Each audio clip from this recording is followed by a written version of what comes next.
Hello and welcome to Around the Nest as we J-Talk our way around the Toronto Blue Jays organization. I'm Jesse Goldberg-Strassler, and over the course of this week's show, we'll speak with all sorts of folks, from Tyler Murray in Dunedin, Ben Wagner in Buffalo, Tom Gauthier in New Hampshire. We'll speak with Rob Fay of Rob Fay Nation of the Vancouver Canadians, and Kevin Fitzgerald with the Bluefield Blue Jays, Trey Wilson with the Lansing Lugnuts, and we'll also bring in Chris King, and we'll talk about the GCL Blue Jays and what's going on at the very lowest level in the Toronto Blue Jays organization in the contiguous United States. We begin this week, though, with a very important guest. We begin with Lieutenant Tyler Murray, the voice of the people, because the Dunedin Blue Jays, that's where it's all happening right now. Tyler, how crazy have things been in the FSL? Well, I don't know if this is a record for you, but certainly for me, 7 roster moves made in the last 30 minutes, so it's a very exciting time for us. Jesse, we just got a couple of Major League rehabbers joining us. Brett Laurie is going to lead off tonight and play second base. Cole Gillespie, who the Blue Jays picked up off of waivers from the Mariners at the beginning of July, is going to clean up and play right field. And maybe the most exciting news of all, the 19-year-old phenom right-hander Roberto Ozuna is on the hill for his first start of the season. So there's a ton going on, and I couldn't be more excited for tonight's game.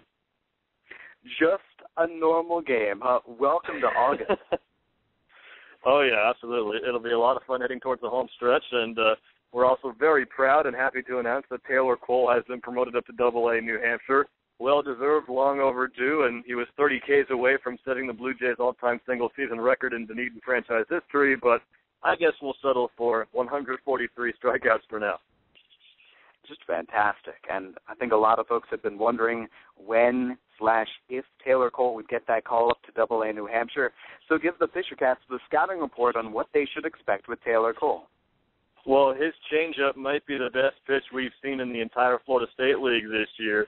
It complements a fastball that usually tops out around 92 and 93 at best. He only needs to throw at 90 to 91, though, because of the great sinking action and consistent arm delivery of that changeup, which comes in around 84. And no, it's not the exact 10-mile-per-hour drop-off, but that changeup really is nasty. He's worked a slider in there as well to get ahead of hitters and keep them off balance. He'll pound the strike zone with the fastball, and Darryl Knowles, the pitching coach, says the only issue he sees with the changeup is that sometimes he misses the strike zone, but sometimes it's right in a great spot to get a swing and a miss just below the knees, and that's what he's been able to do so well. As you might imagine, with a strikeout pitcher, the pitch count gets up there a little bit, so we'll see how deep he can go into ball games. We're all very proud of him, and a side note, he's probably the front runner for our Community Service Award as well. So Taylor Cole has been a tremendous player and a tremendous role model in the community, and we really couldn't be happier for him.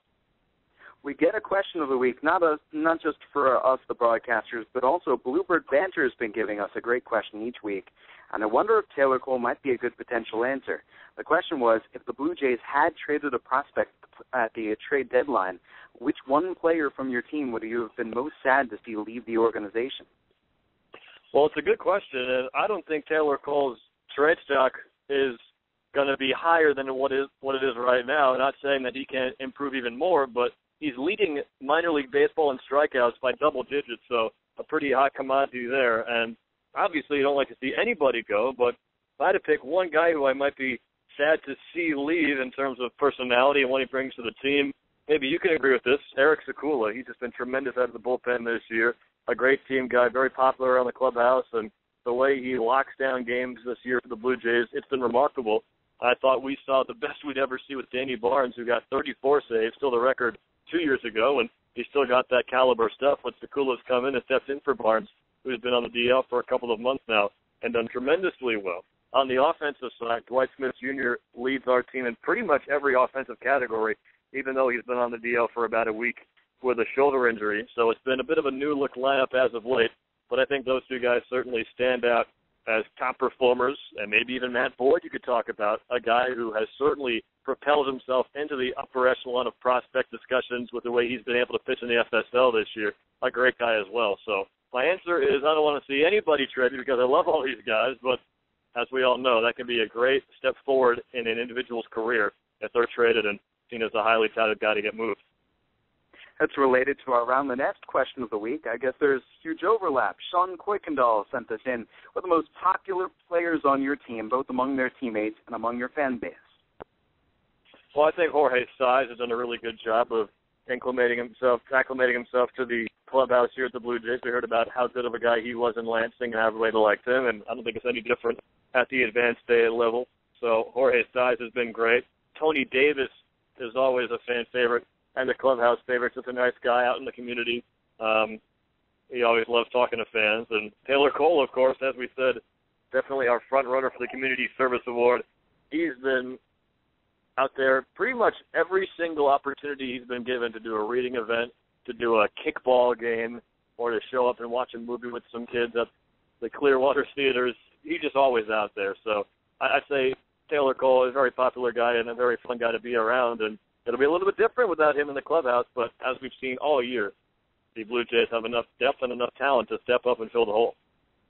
Well, not only depth and talent, as we talked about Roberto Osuna getting the start for you, but also the rehabbers working their way back up to the major leagues.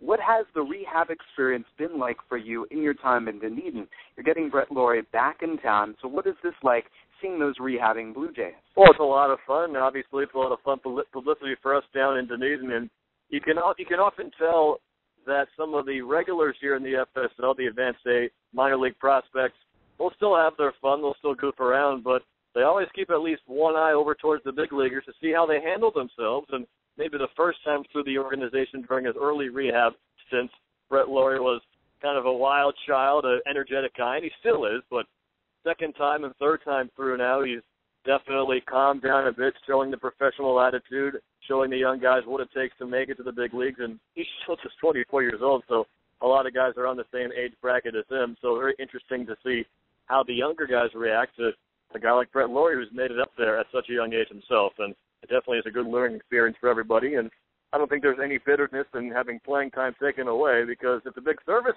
that we play down here, getting guys ready in live baseball, live action, so they can help the big league club. And now more than ever, Jesse, it's very exciting because we know that when Brett Laurie and Edwin Encarnacion and company are ready to go, that Toronto team is going to be one of the best contenders for a playoff spot in the American League. It's fun. It's a lot of fun. Meanwhile, the DJs are already into the postseason, and so I think, Tyler Murray, I think you'll enjoy yourself a very fun August, and then September is going to be packed with excitement. Oh, absolutely. And it's up in the air right now, Jesse, who the Blue Jays might face. It could be the Cubs, the Yankees, or Brewers affiliate. Those three teams are duking it out right now. And the Blue Jays had probably their fourth best month of the season in July, and they went 14-15. Not terrible, but for the Blue Jays standards, we all know how much they dominated the first half. They'll certainly be excited to turn the page towards August, and everyone says get hot at the right time, and you'll see what happens going forward. And right now, you look at Matt Boyd back in the FSL. If he'd been here all year, he's a unanimous pitcher of the year selection, I think, from the FSL. And with Roberto Osuna on staff, and he's not expected to go any more than 60 pitches today for a couple, maybe 4 innings, hopefully, those guys might end up being a pretty potent 1-2 punch for the Blue Jays rotation once we get to the playoffs. And you never know who might be added back from New Hampshire, but it will certainly be fun to not only watch how the DJs get geared up for the playoffs, but to see how some of the recent promotions do at the next level, and that's what it's all about. As Charlie Kasky just noted via Twitter, Roberto Osuna will be the youngest pitcher in the Florida State League. Tyler Murray, are there any shout-outs that you would like to pass along before we say farewell? Shout-outs to pass along. I think we're all set on that. Definitely happy to be back on Around the Nest. And like you said, Jesse, no more fun time of year than right now with all the movement and all the playoff competition. We're keeping a close eye on the lug nuts, and we certainly wish you guys well going forward. You're not done yet, so hang in there, and hopefully you guys get back to the postseason as well. And enjoy having Jeremy Gabryszwski on your staff, too. Tyler Murray with the Dunedin Blue Jays, thank you very much. Jesse, you're one of a kind. We'll talk to you soon, bud. From Tyler Murray, we go down the ladder. Class Single A Lansing Lugnuts and Trey Wilson. Trey, how are you? I am wonderful. How are you today, Jesse? Doing well. Well, Jeremy Gabryszwski is moving up from Lansing to Dunedin, with Taylor Cole getting promoted up to AA. So what's the scouting report on Jeremy Gabryszwski? Well, he had a pretty good first half here with the Lugnuts, aside from maybe his first couple starts in April when he had a pretty rough open to the season. But He improved his velocity over the course of the year. He started out the season sitting in about the mid-80s, which is, of course, not going to get it done for somebody with the kind of stuff that he has. So he's done some work to get the velocity back up. Now he's up into the high 80s, low 90s. Got a nice slider and changeup. We saw him in some of his more recent starts, mixing up those pitches well and keeping hitters off balance.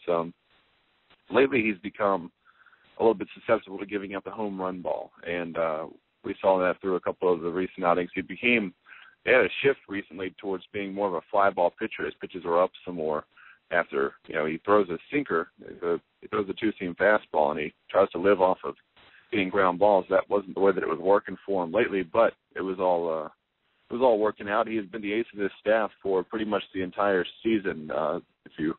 If you look back to when Kendall Graveman was promoted, ever since Kendall Graveman was promoted, which was very early in this season, obviously he's made the jump up a couple of levels since then. He's been extremely consistent. Yesterday was a little bit tough.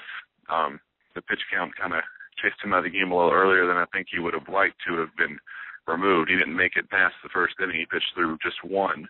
But aside from that and a couple of other minor blips, he's just extremely consistent, comes in, he throws strikes. He's not going to walk anybody, and he's going to scatter some hits and keep the base runners from coming in to score. The Lansing Lugnuts are coming off a homestand in which they were swept by the Dayton Dragons. They're starting up a road trip tonight, the start of a 6-game trip to Great Lakes and Fort Wayne. Trey, let's go back, though, to the past road trip where things got very, very odd. The Lugnuts first in Peoria, some dramatic games, and then a weekend full of baseball against the Burlington Bees. Yeah, the first night that we were on that Western Division road trip in Peoria, Illinois, playing against the Cardinals affiliate, our Lugnuts went into the ninth inning leading 7-2. Phil Kish came in and gave up 5 runs, which for Phil Kish, that never happens. He has pitched extremely well for the Lugnuts this year, and he actually came back the next night to pitch extremely well in that game as well. But the Lugnuts went ahead in the top of the 10th inning, ended up picking up an 8-7 win in that game. Went into the 9th inning the next night behind 2-0, scored 3 runs. Kish came in to shut it down, which is a nice bounce back after the way the night before had gone. Picked up a 3-2 win. And then the last game of that series was a 1-0 game where the offense kind of started to disappear. The first game at Burlington went 14 innings, and Burlington ended up walking off with a 3-2 win. Then the next night it was 15 innings the next night.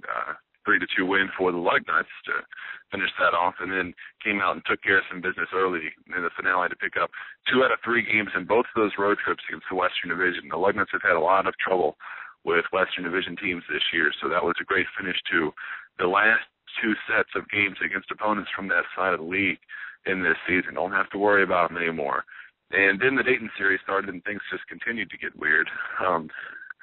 The Lugnuts blew a big lead in the first game of the series, ended up losing 7-6. Scott Silverstein had a really tough night inning a couple nights ago. The Lugnuts went in the 9th inning up 6-5, and without Dayton, the only ball that the Dragons put in play in the 9th inning was a sacrifice bunt. The rest of the inning, it was walks, wild pitches, and hit batsmen. And Dayton was able to score a couple runs, take the first game of the series, and then after that, the second game, the offense was just kind of flat. And then last night, Lugnuts fell behind 6-0 through the 4th inning, I should say. And then the 5th inning came back to score 6 runs to tie the game. It's the biggest comeback of the year for Lansing, and then ended up falling with a couple of late runs, 9th inning runs for Dayton against Francisco Gabryszwski. He gave up his first 2 earned runs of the entire season, Vancouver or Bluefield. So that brought into a nice streak by Gabryszwski, and it's just a tough homestand after having such a good road trip.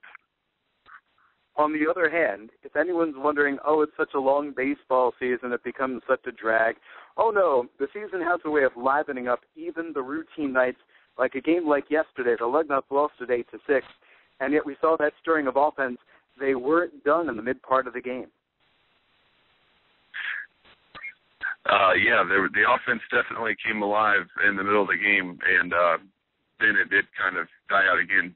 Derek Loveless did have a nice triple last night in the 9th inning to put the potential tying run on, so it's not like the excitement really ended. It's not like the 2 runs in the top of the 9th for Dayton just just killed off everything. There was a chance at the end, and the fans that were there were still up and cheering. But it was the offense for the Lugnuts the past week or so, maybe 2 weeks, has been it comes in bunches, and then the rest of the time it just hasn't been there. Trey, let's go over our questions of the week.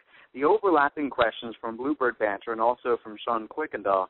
And these questions go as follows. You might have the same answers for all of them. Most popular players in the Lugnuts among the teammates, among the fan base, and also players who you would have been most sad to lose if they had been traded at the trade deadline. Well, I'll answer the second one first. There's certainly not anybody on this team. I like this team a lot that we would have wanted to see get moved. I don't know if there's any one that I could think of that I would say, yeah, that would be a big blow. We have a lot of players in this team that contribute at a pretty equal level. A lot of great clubhouse guys to be around. And for most of these guys, for a lot of these guys at this point in the season, it's my second year with these players, so very familiar with them. So there were really any of them that would have been it would have been difficult to watch them get traded. But you want to see guys get an opportunity to make the big leagues wherever they can go. So, I mean, it's part of the game, and we all understand that. So I don't know if there's anybody I would have been the most sad to see go. It's a new opportunity sometimes when guys get moved. But as far as most popular guys, we talked about this one earlier, trying to come up with some, and it's a clubhouse. It's a very likable bunch, the team that's been here for the most part. Just about everybody is extremely likable. And a clubhouse with pretty good chemistry for the most part, too. So as far as some fan-favorite players go, I know last year in Bluefield, Matt Dean was the most popular player voted on by the Bluefield fans. And he's got the kind of personality that meshes well once he does get to meet a few people out in the community and stuff. So a lot of people like Matt Dean. And Chase DeYoung is very popular as well, the pitcher for the Lugnuts. He's very popular with the fans. Around the clubhouse, I mean, there are you could pretty much pick a random spot on the roster and point your finger, and I'm almost certain that whoever you landed on would be somebody that would be very well thought of around the clubhouse. Speaks very highly about the way that this Lugnuts team is. Joined by Trey Wilson of the Lansing Lugnuts, I'm Jesse Goldberg-Strassler, and this is Around the Nest. Every single Friday, we go for an hour around the Toronto Blue Jays organization. Trey, the most recent Lugnuts to be received from Vancouver, and the Lugnuts receiving Miguel Castro today. We'll see what we think, although we've heard rave reviews. Starlene Suriel and Francisco Gabryszwski. What kind of impact have they made with the Lugs? Well, we've seen Suriel twice so far. One inning bullpen appearance and one start, which was perfectly acceptable for that start. He pitched very well that day. Suriel seems like a guy who's he pitches older than he is. He didn't have much trouble finding the strike zone. He got ahead in counts. I would like to see him. We'll see him pitch tonight, so I'd like to see him a couple more times before I really formulate any kind of actual opinion on Suriel. Especially more than just the one start. But so far, he looks like he's going to be just a great addition to this rotation that really needed some help, especially now with the promotion of Jeremy Gabryszwski. The rotation has been getting much better of late, and Suriel seems to be a good part of that. But Francisco Gabryszwski is a player, obviously, I got to see in 2013 for the whole season down with the Bluefield Blue Jays. And Gabryszwski is the kind of pitcher who's also not going to walk very many guys. He's going to come in and throw strikes. He's come a long way with his command here in 2014. It seems like he's got a better grasp of where his fastball's going and what he wants to do. And his secondary stuff has come a long way. The changeup has improved. He had a pretty good, he could counter guys with the changeup, but now he's added a breaking ball that goes along with that, and it's really neutralized hitters from both sides of the plate from what we've seen so far. He can throw it to left-handed and right-handed hitters and throw it for strikes if he needs to. And him adding this, what he was saying, it's kind of a slurve, slider curve. He didn't have a real breaking ball before, and he had one, but not one that he was going to use a lot in his relief situations. And now it's definitely become a pitch that has to be in the back of the hitter's minds once they've seen it once or twice. Players on the rise. How about the minor league free agents who've taken their turn in the Lugnuts starting rotation? Jeremy Gabryszwski moved up. Chase DeYoung finding consistency. Brent Powers and Brad Allen have suddenly emerged as players whom the Lugnuts can rely upon.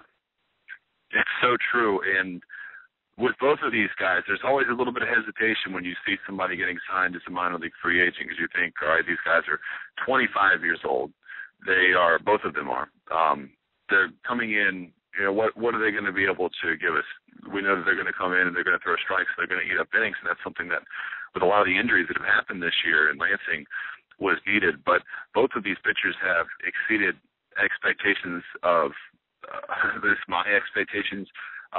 They've grown as pitchers. It's not like that because these guys have come in as older free agent signees that they're not getting the same kind of attention from our coaching staff as far as developing. These guys don't seem like the kind that have been brought here to just fill a roster spot, a rotation spot. There's been a lot of work done with Brent Powers, and he's really turned his pitching around. He wasn't having a great season when he was in the athletics organization, and he's become better and better with each start that he has made, to the point where now he's going to go out there and throw 5 or 6, maybe more innings, and you don't expect him to give up more than 1 or 2 runs. And Brad Allen's the same way. He had done all right with the South Bend Silverhawks, but Arizona let him go, ended up in independent ball with the Florence Freedom, and after making just 1 appearance there, which again wasn't a great one, but he came to the Lugnuts, and he's grown so much. He's gotten so much better over the course of this season, and it's got to be a credit to the pitching staff, the pitching coaching staff, the Rovers, Vince Horstman, and everybody else, giving these guys the kind of attention that I don't know if you would see in some other organizations with some minor league free agents. Another pitcher who's really growing this year, and he spent some significant time on the disabled list, but he had an interesting start to the year, ragged first month before going on the DL. And then Jimmy Cordero came back off the DL recently. And Trey, he has been throwing smoke. Yeah, the way they had him clocked as high as 100 miles per hour. He hit 103 separate times on the official radar guns, not the stadium ones that we see on the broadcast that were showing as high as 102, which was really getting us going. But it looks every bit of 100 miles per hour. He is throwing some real smoke up there, like you said. He looks well rested. He looks healthy, and he's not just throwing it hard. He's, other than maybe last night when he came in, he had a little bit of trouble with command, but he's been mostly able to control that throw for strikes and work in his off-speed stuff too. I have heard, talking with at least one scout, that had him topping out at 102 miles per hour. I don't know how official that is. I'm just going off of the word of one of the scouts that I talked with. But 102 was the hottest that anybody has heard, that I've heard from anybody with his velocity. 100 is the highest that we have, at least from yesterday. But a couple of weeks ago, or a week or so ago, as high as 102. Just remarkable. Ridiculous. How does it look in person? You've seen it just as much as I have. It's impressive. It's definitely something to see. What's the hardest you've ever seen a pitcher throw while you were there at the ballpark? Got to be Aroldis Chapman earlier this year. He hit 101, making a rehab start for the Dayton Dragons. And that was another one with everything about the way that Chapman throws and how tall he is and how big his stride is and how long his arms are. That ball gets to the plate quicker than 101. I mean, it looks a lot quicker than it is, and it's pretty fast. So that was something to see for sure, and to see from as close up as a view as we get in a single-A stadium like we did when we were in Dayton. I don't think I've seen anybody that threw as hard as he is, and I don't think a lot of people have seen anybody that throws as hard as he is. All sorts of excitement going on around the Toronto Blue Jays organization. Trey Wilson with the Lansing Lugnuts. Trey, thank you very much. Thank you, Jesse.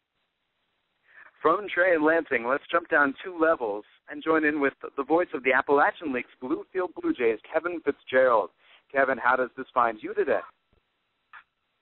Hey, doing well, Jesse. We're in Bristol, Virginia right now. Beautiful day, sun is shining, so good day for baseball. How's everything with yourself? Everything's going fine. Well, it's a big day for Toronto Blue Jays organizational moves. Pitchers moving all over the place throughout the system. Mm-hmm. With your Bluefield Blue Jays, who do you think would be ready to pitch in Vancouver? You know what? There are a few, and there already has been a barrage of left-handers, pitchers that have been called up to the Vancouver short-season team in Ryan Barucki and Dan Leitz. and Michael Kraft, they've all pitched very well. If I were to pick out one who would be ready to pitch at that next highest level, it's hard to not pick a right-hander who just pitched a couple days ago in Joey Aquino. I think we were talking about him the last show. He has been just superb. He's appeared in 8 games this year. He's just so consistent. He hasn't allowed more than 2 runs in any of those 8 games. He doesn't even have one hiccup throughout this season. I think if I was going to pick somebody else, there's a good left-hander in Oscar Cabrera, who's still very young. His ERA is got a sub-2 ERA. He throws some serious heat. But I really like the stuff of Jordan Romano. He was called up from the Gulf Coast League a couple weeks ago, and, he's definitely got the stuff to pitch at that next level. It's tough to move 2 levels very quickly, but he has just been in a zone. He's striking out batters left and right. He's just got really good command on the mound. He's 6'5", so you look at this team, and there's a bunch of tall pitchers on this roster, and Matt Smurrell is 6'8", Romano and Evan Smith they're both 6'5", so he's another tall right-hander, and he just throws strikes. He can throw 3 pitches for strikes and has a lot of just good command. Joined by Kevin Fitzgerald on Around the Nest, as we're talking our way around the Toronto Blue Jays organizational system. Kevin gets to see those great young prospects on the rise. Kevin, our question of the week dealt into us from Bluebird Banter, an interesting one. With the trade deadline now having passed, who among your Bluefield Blue Jays would be the player you most would miss if they had gotten dealt, and you're most glad that they did not get traded? Yeah, I think I obviously mentioned Smurrell, and he's always a interesting prospect to a lot of different teams, a lot of different players. I think they would definitely miss him. And one name that kind of swirled around a bit was a left-hander who was on this roster for a majority of the season before just being called up to Vancouver. I mentioned Ryan Barucki, and you know what? His name is always there, and his name is always mentioned in possible trade talks. And you know what? He's just a good player, and that would have been a tough one to lose. I think that left-hander would have been a difficult one to lose from a roster because he's got such a good attitude, always positive, keeps everybody positive around him as well. It's not only just his on-field demeanor, but his off-the-field demeanor as well. And it's funny, manager Dennis Holmberg, the manager has been here now 4 years with the Blue Jays.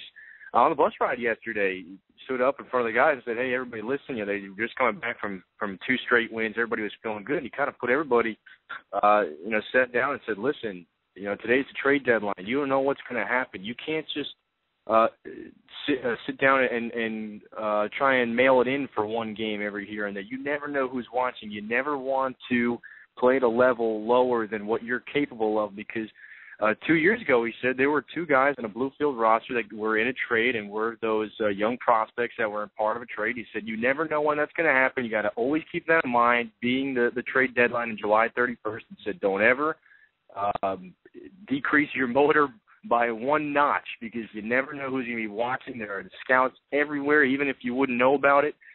So these guys are, you can kind of tell if they took that in and realize that you never know what can happen, especially this time of year, even considering that they're still only 18, 19, 20, 21 years old, part of deals. Lastly, with Kevin Fitzgerald, the question for Around the Nest broadcasters, the AtN Question of the Week, and that comes from Sean Quickendall, and that's simply, who's the most popular player, both among their fellow players and among the fans? So maybe talent put aside, simple popularity. Who's the most fun? Yeah, I was excited for this question because that's a pretty fun one. You get to spend some time with these guys, and you can see them just the chemistry develop throughout a season. I mentioned Smurrell. I mean, he is just a funny guy. He's got a good head on his shoulders. He is certainly a popular player, especially amongst the fans because he's just a strikeout king. He actually tops in the Appalachian League in strikeouts for the amount of pitches innings that he's throwing. But he also gets along really well with his teammates. I mentioned Barucki before he got called up. He was certainly a comedic guy that these guys love to hang around with. I think someone else on this roster, Danny Jansen, is another popular player. He's a catcher. Gets along great with the pitchers. The fans like him because he's such a young prospect, a good catcher. And I think a big fan favorite at Bowen Field has got to be Rowdy Tellez. I think it's maybe just because the people love saying his name, and it's also because the play on his field. He's been on a tear lately. He's hitting close to 400 over the last 10 games. So he's certainly one of the biggest fan favorites at Bowen Field. Well, Kevin, thank you very much for your time. The Bluefield Blue Jays play tonight at Bristol. Jesus Tinoco goes to the mound. Evan Smith gets the start tomorrow. And till next week, Kevin, thank you. Hey, thanks, Jesse. Have a good one. Absolutely. From Kevin Fitzgerald of the Bluefield Blue Jays, let's move our way on down the ladder and go down to the Gulf Coast League. We're joined now by Chris King of Baseball Prospectus. Chris, how are you? Very well, Jesse. How you doing? I'm doing good. Glad to hear that you've got your voice. You didn't join us each of the past couple of weeks because of misfortune and also because of poor health, so you're doing well. Yeah, much better. Good. All right, let's get talking is a little bit important, although you do so much of your work through your observations and your analysis. And so we've got some players that we'd like to go over with you. First, tell me about your latest observations on Lane Thomas. Lane, as a kid, I just wrote him up this past Monday for Baseball Prospectus. He was part of the Monday morning 10-pack we did.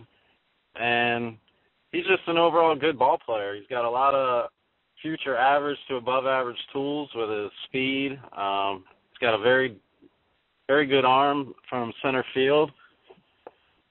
Very good bat-to-ball skills. He's just making loud contact every single game. Does something that really stands out. Top of the order guy? Yeah, he's been batting primarily leadoff. Lately, they've been playing him defensively, trying to mix him in at third base a little bit. And, you know, he's struggling at times. It's a new position for him, so there's a bit of a learning curve for him. But you can tell that he's got the athleticism and the baseball skills to pull it off eventually. He just needs a little more seasoning. How good is his throwing arm? Oh, the arm's plenty strong. It's nothing, you know, it's not going to be a plus or a plus tool, but it's plenty strong for center field, and even at third base, it's going to be maybe a tick above average. Right. So we're joined by Chris King of Baseball Prospectus on Around the Nest. He has the opportunity to check out the Gulf Coast League and the Florida State League. And so another young player for the Toronto Blue Jays. Let me ask you about Juan Kelly. Juan is he's a fun guy to watch, man. There's a little joke going around the GCL right now that he's the Tony Gwynn of the Gulf Coast League. Just every game, he's a switch hitter, plays first and a little bit of third base, but he handles the bat so well. It's really amazing to see an advanced approach like that at the plate.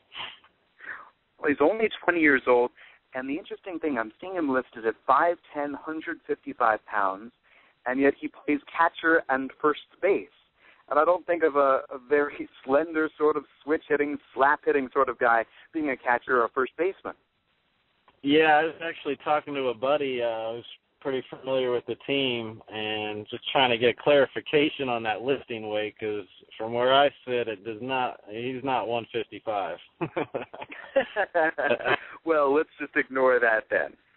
Yeah, so Tony Gwynn wasn't 155 either. Exactly. I don't know if it's the baggy pants or what, but his lower half looks pretty thick sometimes. Well, outstanding. Chris King getting a good look at the GCL. We've got some questions for you from Bluebird Banter. First, regarding a couple of Latin infield prospects, Yeltsin Dudino writes in this commenter, obviously the numbers aren't flattering, but I'd love to hear a first-hand account of how he looks at the plate and also in the field. Yeah, Godino, he's he's a very young kid. He's still got a lot of maturing to go with his body. So he's getting overwhelmed a little bit with some good velocity. It just kind of swallows up his bat. This past week, though, he's really put the ball in play. Contact's getting pretty he's got some nice pop coming off the bat. He's just been really unlucky. I mean, he stung the ball 3 or 4 times this last week that I saw and just went right at somebody. So, you know how that goes. Eventually those will start falling in for him as long as he can keep making sound contact like that. A player who you saw last year, I believe, Franklin Barreto is now up in Vancouver. How good do you think he can be? Oh, wow. I mean, the sky's the limit with Barreto. He's pretty much by far the most advanced hitting prospect I've seen in the GCL for his age when I saw him. I mean, he was just turned 17. I think he played part of the season at 16. Very strong kid for that age, and his ability to go the opposite field was really amazing. Remember, like the last probably week of the season, he hit 2 or 3 absolute bombs to right field, which is crazy. You don't see a lot of teenagers doing that. And, yeah, so the sky's the limit for Barreto. Did you also get to see Richard Urania? Yeah, he came over late at the end of last year, so I didn't get a full dose of him like I did with Barreto, but I got a nice little sample of him. He's more defensive-oriented, pretty smooth shortstop, good hands, good arm, and just a little more slappy approach at the bat where Barreto can really, get on the ball and drive it to all fields. From a different commenter, wondering if you've seen any outings for Nick Wells.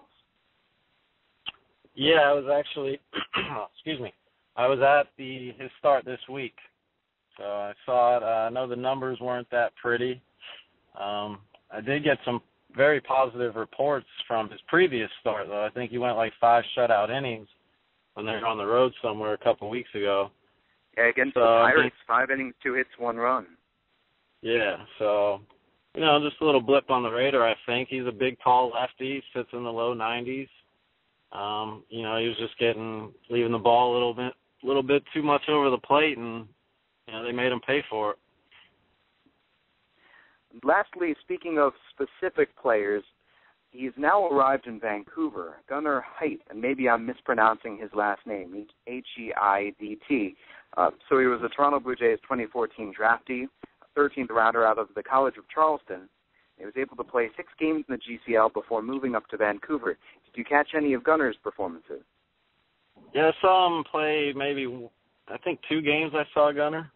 Your typical college, advanced bat for the GCL. Played really good second base, made a couple really nice plays. One being going back on a little pop-up behind him, a little over-the-shoulder basket catch. That was nice to see, but, he's what you expect. Yeah, for a college kid down there, he should be a little bit better than the other guys, but, he struggled with some off-speed pitches, but, that's to be expected. Let me put a spin on our questions of the week for you. From Bluebird Banter, their question was wondering about players that the Blue Jays didn't deal away at the trade deadline and who the Blue Jays should be glad that they kept. Of the players that you've seen, who would you say, you know what, the Blue Jays are going to be glad that they kept this guy around instead of dealing him? You talking about this season, guys, or? Well, you can say this season, or you can add in the guys from the past too. Maybe it's Franklin Barreto. So who stands out to you as a guy that, stash him away, keep on waiting, it won't be long. Right, yeah, no, Barreto, it would have to be, it'd be tough for me to let go of that kid. That ceiling he's got is, like I said earlier, sky's the limit with him. You don't see bats like that. I mean, if you just showed up to the field and saw him take a BP or hit in a game, you would say, he's got to be 22, 23 years old. So, yeah, Barreto is definitely going to want to hang on to him. I always kind of liked Rowdy Tellez last year, too.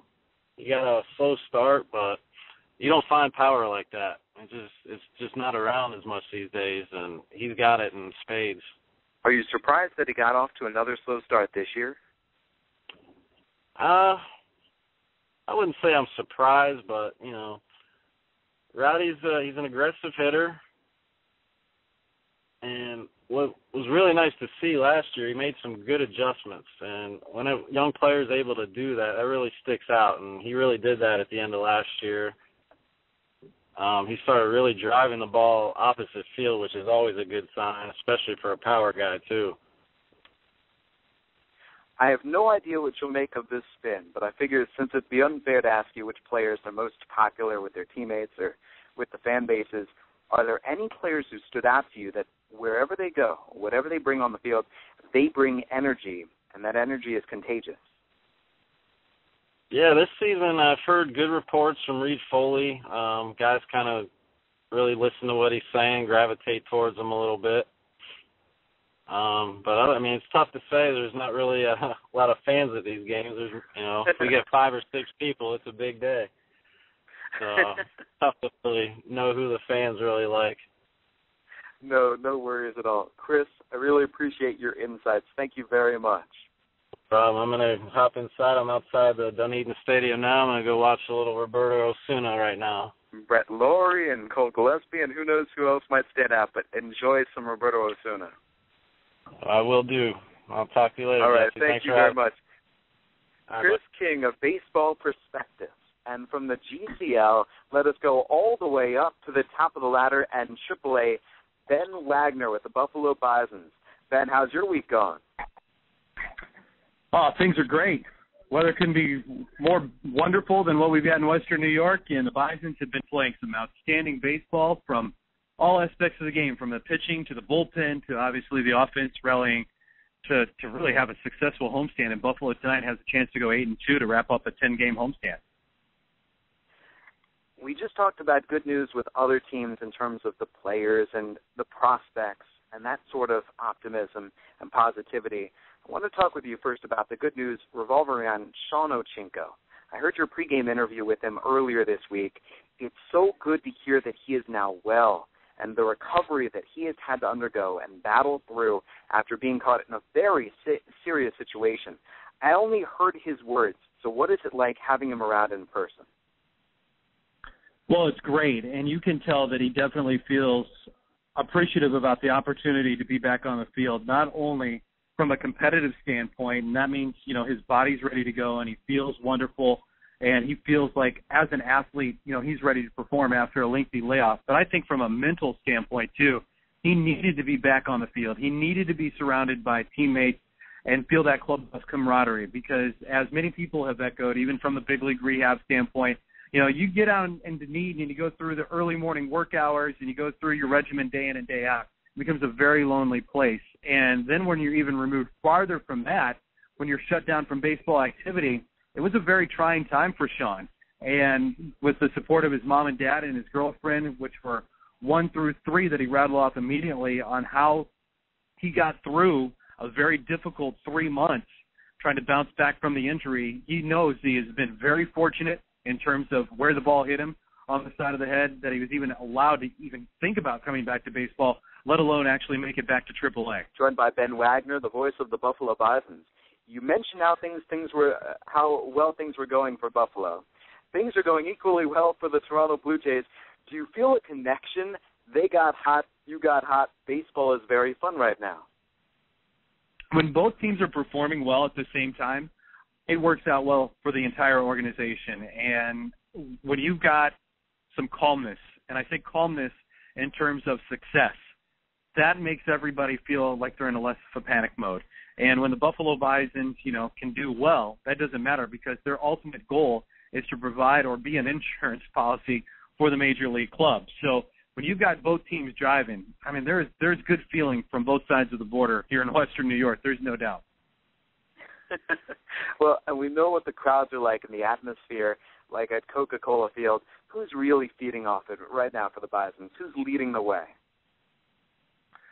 Well, honestly, this may surprise some people, and I know over the course of the year I've talked about the success and the consistency of Kevin Pillar and Darren Mastriani and Brad Glenn after he got promoted on how hot he has been. But Jonathan Diaz, my friend, Jonathan Diaz has been the hottest hitter in the lineup the last 2 weeks. It started right before the AAA and Major League All-Star break. You just saw a change in the approach of Jonathan Diaz. It happened in the Pawtucket series as well. He's hit in 11 out of the last 13 ball games. And not only getting hit, it's more than just a vitamin a day. He's hitting for just under a 400 average over the last couple of weeks. So it's been a pretty loud hit streak for the Bison shortstop. And just because he's performing offensively now, it's not lapsed his defensive ability either. He is as smooth as ever playing at second base or at shortstop. And it's been a really nice catalyst from the bottom half of the lineup to just swing things back over to the top, because he's always been in that number 8 or number 9 slot, depending how Gary Allison has him working. And when Ryan Goins was here, sometimes they would bat 8 and 9 together, and that was a huge, huge help for a Buffalo offense. Jonathan Diaz is definitely doing a lot of the heavy lifting today. The Buffalo Bison's AAA level pressing forward. We just surpassed the trade deadline, and so who knows what might occur from this point on out. The trade deadline affected Buffalo. It was the trade of Liam Hendriks and Eric Kratz in order to pick up Danny Valencia for the Blue Jays, and Valencia is going to aid at the major league level.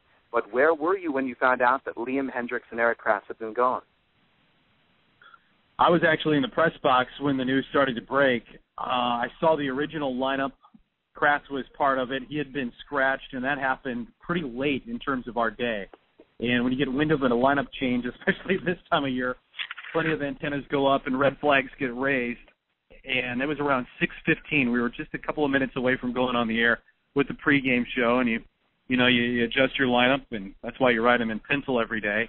And in the back of your mind, you had to honestly think, would a backup catcher really be involved in a deal to get a major league caliber player? And Buffalo doesn't have a boatload of prospects. There are some names here in Buffalo that, yes, fans are very much aware of, that they were bantered about in trade conversation. But for a 25-year-old like Liam Hendriks, who's now had parts of the last 4 years in the major league, and Eric Kratz, who has equally the same time, on the shuttle, nobody really thought that would be the big move. Maybe Kratz was pulled for perhaps a move back to Toronto if they needed an extra right-handed bat coming off the bench. But I don't think everybody put 2 and 2 together until everything really started to come to fruition when the Royals were also announcing that Valencia got traded, and then all of a sudden you realize that Eric Kratz and Liam Hendriks, arguably 2 mainstays in the Bison's lineup. When Kratz is here, he's going to play, whether it's behind the plate or be as a DH role. And then Liam was putting together such a fine season, he was probably going to be named the pitcher of the year in the International League. So 2 big blows from the plate standpoint and every turn in the rotation for Buffalo to be involved in the trade deadline before everything, went into a fevered pitch even yesterday. The question from Bluebird Banter was concerning which player from your team you were glad that didn't get traded. Liam Hendriks and Eric Kratz affect your Bisons. Is there a player who stands out that you say, I'm glad that this player didn't get traded, or this is nice, this is good? Well, the two main, I think, pieces that other teams were asking Alex Anthopoulos about, and some have gotten reported and some are no-brainers, but when you have Kevin Pillar as part of a trade talk, even though he wants and has put up numbers that deserve to be in the big leagues, and you thought, all right, if he is going to leave Buffalo, it's going to be a better situation for him because he's likely to be on a big league roster. But from a selfish standpoint and a Bison fan standpoint, it's nice to have Kevin Pillar back in there and playing every day. The other part of that, too, is Sean Nolan. Even though he was coming off of his second groin injury this season, and I just had a conversation with him, he feels great. He feels as strong now as what he did at the beginning of spring training. He knows his pitch count needs to get elevated, and the next time out he should hover around 85 to 90 pitches. But those are 2 guys that I thought, even at the beginning of the season, if they were part of Buffalo and what the Bisons were going to do in terms of the rotation, also with the offensive attack, Pillar's going to lead the way there. But also Sean Nolan could be a big difference maker as Buffalo goes down the stretch and he gets healthy. And hopefully, he pitches well enough and logs certain pulling of innings that he can be even an option for the Toronto Blue Jays moving forward. Because I think we're just before that first groin injury, there was no doubt at some point this season Sean Nolan would have been back in the big league because he looked at that crisp when he was out on the mound. He looked stronger in the lower half. His fastball had a velocity, and plus he was very sharp in his command of all of his pitches. So hopefully the final month of the season is as strong for Sean Nolan as what the first month was. Around the Nest question of the week, most popular players on the Buffalo Bisons among their teammates and among your fan base. 2 guys come to mind right away. And I think last year people recognized the name LaRoche. And Andy was a mainstay in the Bison's lineup last year, and he came back, signed as a free agent once again. So people can connect with Andy now back-to-back years. And he had some dramatic walk-off wins for the Bisons last year, and he's such a lighthearted guy. He does a lot of the stuff in the community as well. Just this past weekend, He's involved in the Miracle League, and it's a feature that's running on Bisons.com, and we played it in the ballpark a couple of times. And people recognize Andy LaRoche, and beyond even his accomplishments at the major league level, he plays such a solid third base night in and night out. He is definitely a fan favorite and a leader in the clubhouse. And somebody else that Buffalo fans have resonated with now, as my broadcast partner Duke McGuire will joke with Mike Nickias, he could run for mayor now that he's got residency in his 6th consecutive year in some capacity with the Bisons. Fans recognize Mike Nickias too. He's hit walk-off home runs. He's very active in the community. He's very active with our Bisons Booster Club. He's one of the guys at the end of the dugout, night in and night out, that are signing autographs and connecting and having pictures taken with some of the young kids. So those are a couple of the fan favorites, but also the veteran presence with guys coming and going in a Bison clubhouse that are looked at and thought of as leaders as well. So those are 1A and 1B, absolutely, from a Buffalo perspective. Speaking of coming and going, you're about to see Kendall Graveman getting the start tomorrow for your Buffalo Bisons on the road. I believe it's at Norfolk. It's going to be fun. There are exciting times ahead for the Buffalo Bisons. There's no doubt, and I talked to Kendall just a little bit today, and I said, where did you come from? And he goes, which day? Because he's logged some significant travel this year, but it's all deserving. And from what I understand, Alex Anthopoulos viewed one of his starts and was really impressed, and they want to see what they've got in Kendall and kind of dangle his feet and test the waters a little bit. So I think going to Norfolk will be a great task for him tomorrow. Ben Wagner with Buffalo. Ben, thank you very much for joining us and for your insight. Thank you very much, Jesse. Thanks to everybody else, too. Talk to you next week. Till next week with Ben in Buffalo, and now to AA New Hampshire and Bob Lipman of the Fisher Cats. Bob, how are you? I'm doing well, Jesse. How are you today? I don't mind being dropped to the bottom of the batting order. That's okay with me. Hey, well, you're cleaning up today.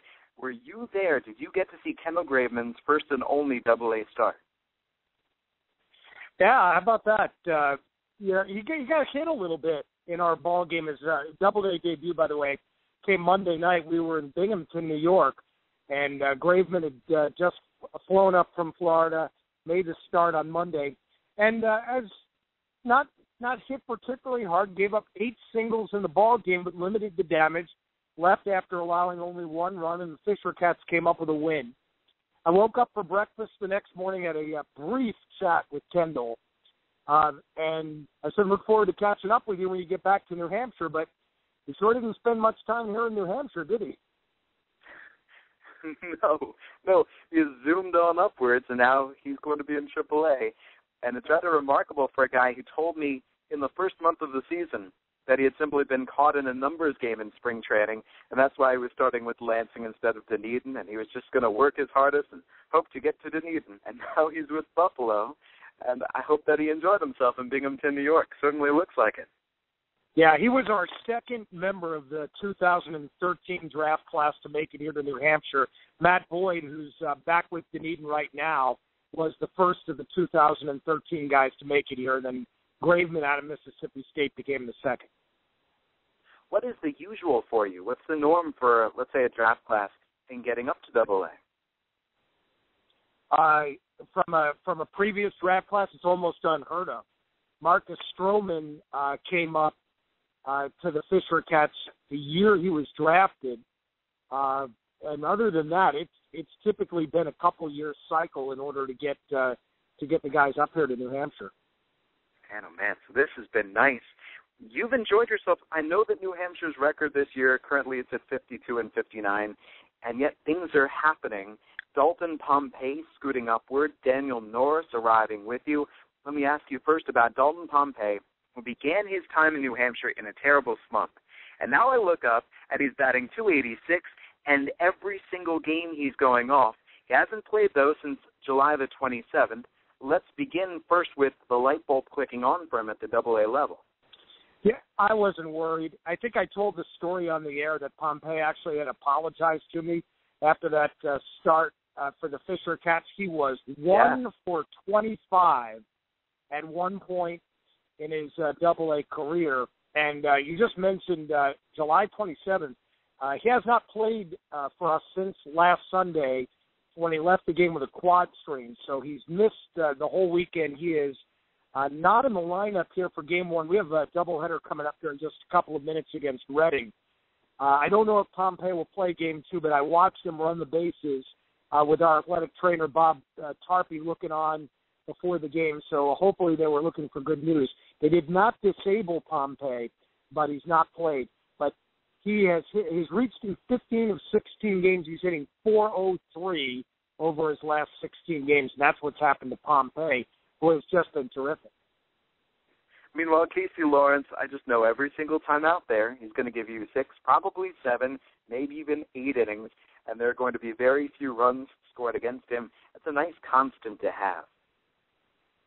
He's just not missing. It's kind of like watching that skilled dart thrower just boom, boom, just putting the ball right where he wants it time and again. I think people understand he's not an overpowering pitcher. He's going to use the sinker, get a lot of ground ball outs, but really knows what he wants to do out on the mound. And as I've talked with Casey again, I think the biggest difference is he's throwing all of his pitches and getting swings and misses and strikes with them, and it's been a lot of fun to watch. And I know Graveman was the youngster who ended up getting promoted. Casey Lawrence is going to get a chance before too long, if not this season, and certainly next year, to try AAA ball. And keep your fingers crossed he may be a major league hurler before all is said and done. A number of other Fisher Cats are also swinging very good sticks recently. I mentioned Dalton Pompey's bat had caught fire. Don't look now, but Andy Burns, with every passing day, is raising his batting average to a new season high, and John Birdie is swinging the bat very well. Was there any big change for either one of them? There's not been a big change with Andy Burns. Maybe a little bit more patience at the plate. And you're right, Jesse, pointing out, I think he just finished July over 300 for the month with 15 extra base hits. So the power swing is starting to come. And when you have a guy, and Burns has been up 389 times for us, when you get to this point of the season, you usually look for guys to wear down a little bit. But I think it's a testament to what the Blue Jays have done. Our guys are looking stronger here as we get into the month of August. And John Birdie just continues to impress. And his average, you can believe that, has ticked all the way up to 270. And, again, a guy who kind of struggled there for a little while, but he's been playing pretty well here the last couple of months. And some pretty big pressure at bats late in ball games. He's come through with some nice hits. Bob, our Bluebird Banter Question of the Week sent in. How was your team affected by the trade deadline, and who were you most glad the Blue Jays did not trade away? I guess from the Kendall Graveman standpoint, maybe if you look at it as, they lost Liam Hendricks, and I think there's another injury up at Buffalo, so we didn't get to see much of Graveman. But New Hampshire untouched by the trade deadline this year. In terms of the young players, I'm really happy, and I did not expect it to happen, but Dalton Pompey is still with us, and he's certainly a young guy who I think other organizations are going to look at here and wonder whether or not he might be a part of it. And I'm still a big believer in Daniel Norris, and with his stuff, and I know they're trying to just harness it and get him deeper into ball games. He's going to be terrific too. So another good young pitcher that stays in the Blue Jays organization. We're running out of time, and yet here's your Around the Nest question of the week. Most popular Fisher Cats, both with their teammates and with your fan base. Jack Murphy? I don't know what it is about. I heard Ben talk about Mike Nickius. I don't know what it is about the catchers, maybe the backup catchers, and they're kind of the guys who are going to go on to be the managers. Seem to figure out a way to get in good with the fans, and Murph is a funny guy, and he's very much loved by his teammates, and certainly helps us out a lot with community service stuff. And no knock on Kevin Nolan being the New Hampshire guy was unbelievable here in terms of meeting with the public and trying to give back as much as he could with New Hampshire. Fantastic. Uncle Murph. And actually at the level beneath you in Dunedin, they suggested Jorge Size. So it's that catching charisma. Bob, best of luck with your doubleheader tonight. Enjoy the weekend, and thank you very much for joining me. All right, thanks. Good luck, everybody. Keep on winning. Bob Lipman with the New Hampshire Fisher Cats. We were also joined by Ben Wagner of the Buffalo Bisons, as well as Kevin Fitzgerald in Bluefield, Trey Wilson in Lansing, Tyler Murray in Dunedin, and Chris King of Baseball Prospectus. I'm Jesse Goldberg-Strassler with the Lansing Lugnuts, and this has been Around the Nest. For another week, we thank you.